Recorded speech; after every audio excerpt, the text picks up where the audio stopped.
Good morning. We started talking about problem and solution yesterday, and we're going to do some more of that today. So you are going to need your monsters under the bed paper and the problem and solution paper as well. We're going to do this one together. Let me share away.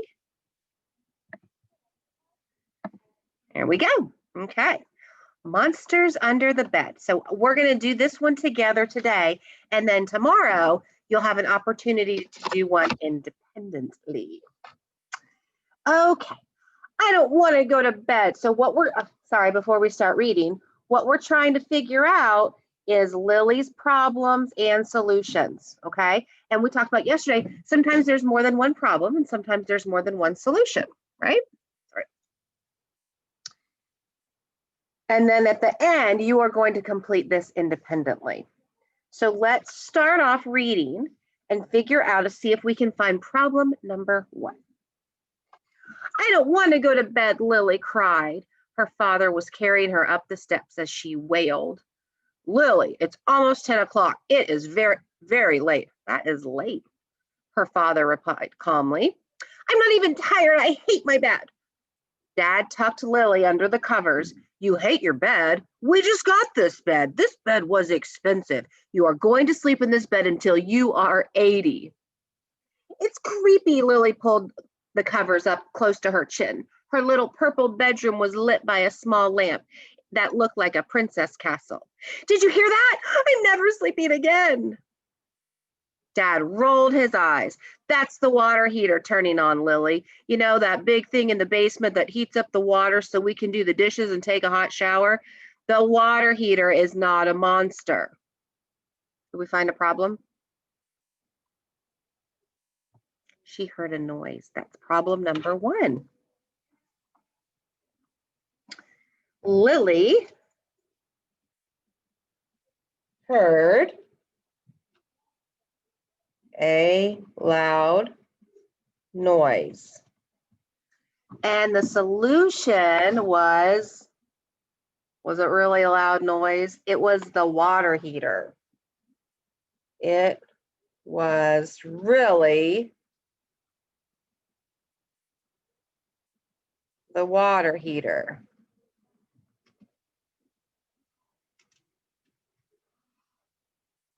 So that was the solution. Dad telling her, no, it's just the water heater. You don't have to be scared.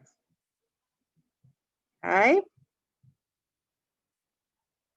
I'll just wait a few more seconds. And then we'll keep going. Okay. Pause me if you're not done yet.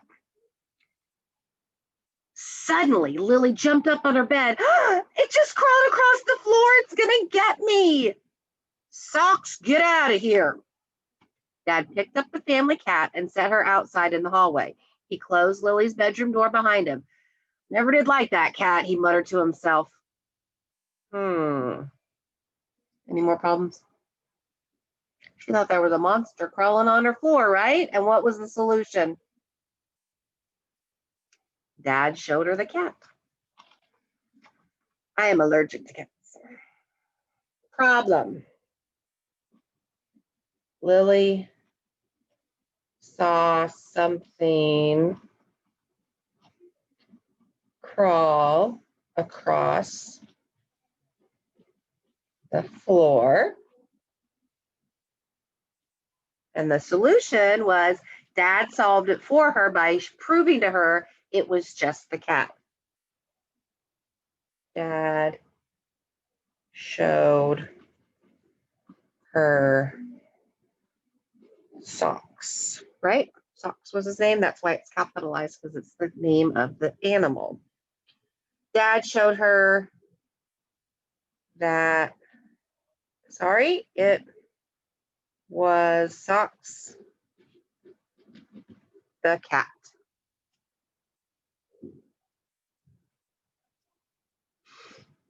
You guys ever get scared of going to bed? Sleep with the nightlight? Yep. That's normal. We have night lights all over our house for in case when we get up in the middle of the night. Well, I walk in my sleep. I sleepwalk. So it's good for me. So I don't fall down the stairs. That's a story for another day.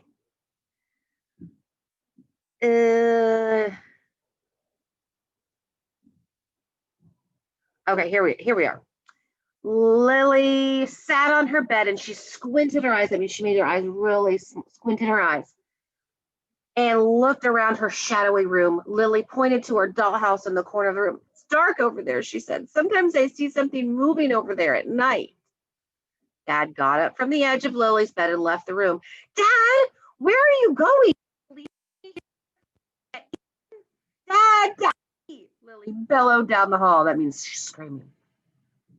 In a moment, Dad returned to Lily's bedroom. He was holding something in his hand. He walked over to the corner of Lily's room. He bent down and plugged in a nightlight. What was our last problem? Creepy dark corner. And how did Dad solve it? A nightlight. Was it in the dollhouse or was it pointed to her dollhouse? It's dark over there. So the corner in her room was dark.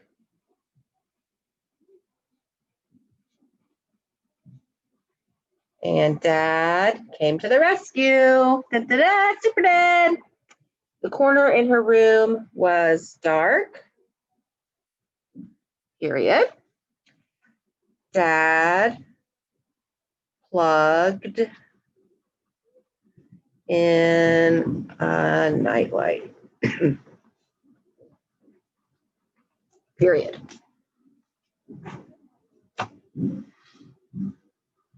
Okay.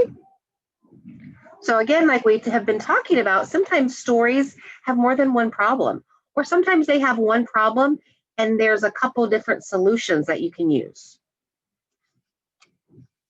I'm just going to slide this up and keep reading just in case you're not done writing, and then you can listen to the end of our story. He plugged in a nightlight. Whoa, it's really bright now, Lily said. See any monsters? Dad asked. Nope. Good night, Dad. Lily gave her father a kiss on the cheek.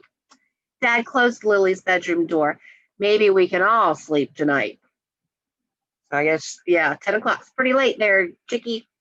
Okay, your job now is you have a discussion post, and you need to write in, how did Lily's feelings change from the beginning of this story to the end of the story? How did her feelings change? Lily changed from the beginning, or you could say, at the beginning, Lily was, at the end, Lily was. That's the best way to do it. At the beginning, Lily was whatever, period. And then when she changes at the end, Lily felt whatever, period. Lily felt, not was, because the question is asking how did her feelings change, okay? So that is your job now. And we've been talking all year about how characters can change throughout the story from the beginning to the end. And a lot of the times they do.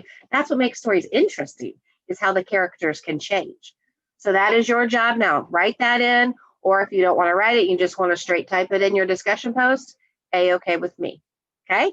We did our problem solution together. Problem, what's an issue? What is a challenge? Something is wrong. And our solution, how did we solve it? How did we fix it? Okay. We're becoming experts on this. And tomorrow you get to do one independently. All right.